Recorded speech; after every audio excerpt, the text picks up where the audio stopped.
সবাই দেখছে যে রাজা উলঙ্গ, তবুও সবাই হাততালি দিচ্ছে, সবাই চেঁচিয়ে বলছে সাবাস সাবাস।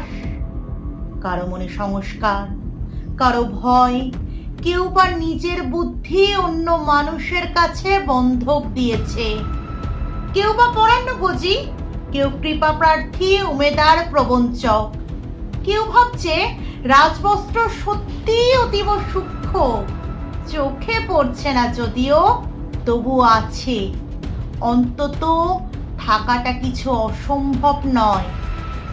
গল্পটা সবাই জানে, কিন্তু সেই গল্পের ভিতরে শুধুই প্রশস্তি বাক্য উচ্চারক কিছু আপাতমস্তক ভীতু, ফন্দিবাজ অথবা নির্বোধ স্তাবক ছিল না, একটি শিশুও ছিল, সত্যবাদী, সরল, সাহসী একটি শিশু।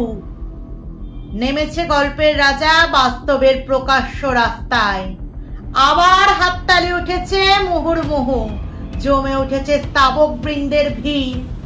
কিন্তু সেই শিশুটিকে আমি ভিড়ের ভিতরে আজ কোথাও দেখতে পাচ্ছি না। শিশুটি কোথায় গেল? কেউ কি কোথাও তাকে কোনো পাহাড়ের গোপন গুহায় লুকিয়ে রেখেছে?